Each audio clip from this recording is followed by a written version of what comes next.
रामायण में भगवान श्री राम और उनकी सेना द्वारा समुद्र पर पत्थरों का सेतु बनाने का वर्णन आज भी मिलता है। इस सेतु को बनाने के लिए पत्थरों पर भगवान श्री राम का नाम लिखकर समुद्र में छोड़ा जाता तो वह पत्थर तैरने लगते थे। भगवान श्री राम से अपनी बराबरी करने और अपनी सेना के सामने भगवान श्री राम को नीचा दिखाने के लिए रावण ने भी अपने नाम के पत्थर को समुद्र में तैरा कर दिखाया था। लेकिन क्या आप जानते हैं कि आखिर रावण के नाम का पत्थर समुद्र में क्यों तैरने लगा था? अगर आप इस बारे में नहीं जानते हैं तो चलिए आज हम आपको बताते हैं कि आखिर रावण के नाम का पत्थर पानी में क्यों तैरने लगा।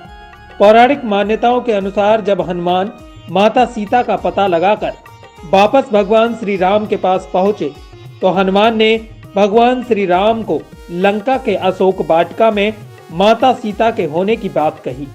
और जब यह बात भगवान श्री राम ने सुनी तो भगवान श्री राम लंका पर चढ़ाई करने के लिए चल दिए। लेकिन लंका से पहले भगवान श्री राम के सामने और उनकी सेना के सामने सबसे बड़ी समस्या उस अथाह सागर को पार करना था, जो कि लंका और भगवान श्री राम की सेना के बीच में था। फिर भगवान श्री राम ने समुद्र देव से विनम्र पूर्वक रास्ता देने का निवेदन किया। भगवान श्री राम लगातार 3 दिनों तक समुद्र देव से विनती करते रहे, लेकिन तब भी समुद्र देव ने भगवान श्री राम को रास्ता नहीं दिया।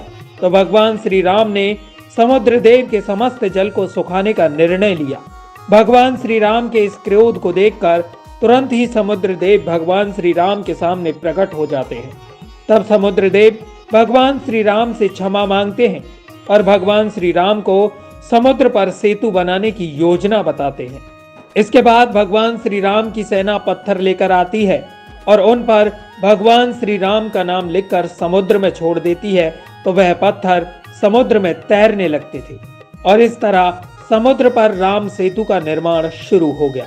और जब यह बात लंका तक पहुंची कि भगवान श्री राम के नाम का पत्थर पानी में तैर रहा है, तो सभी लंकावासी सुनकर चकित रह गए और सोचने लगे कि जिसके नाम में इतनी शक्ति है तो वह स्वयं कितना शक्तिशाली होगा।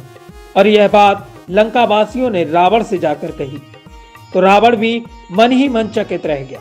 लेकिन रावण अपनी सेना के सामने अपने सम्मान को बचाने और प्रजा के हौसले को टूटता देख अपनी सेना से कहने लगा कि राम के नाम का पत्थर पानी में तैर रहा है तो इसमें आश्चर्य की कौन सी बात है। मैं भी अपने नाम का पत्थर समुद्र के जल में तैरा सकता हूँ। और रावण तुरंत ही अपनी सेना को लेकर समुद्र के किनारे पहुंच जाता है और रावण ने एक पत्थर उठाया और उस पर रावण नाम लिखकर उसे पानी में छोड़ दिया और वह पत्थर पानी में तैरने लगा।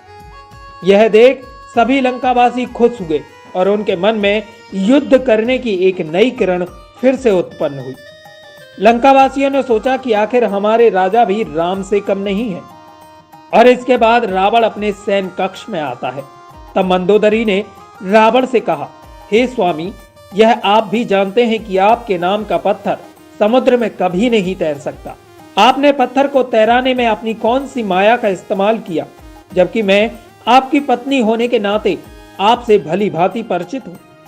तब रावण ने कहा कि हाँ महारानी, तुम यह बिल्कुल सत्य कह रही हो कि मेरे नाम का पत्थर कभी पानी में नहीं तैर सकता, लेकिन मैं भी सत्य कह रहा हूं कि यह कोई मेरी माया नहीं थी।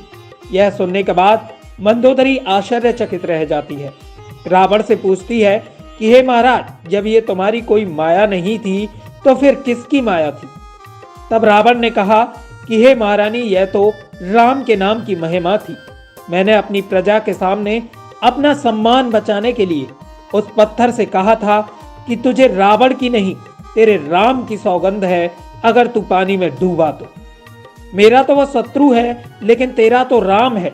मेरे लिए ना सही, लेकिन अपने राम के लिए इस जल में तैर जा।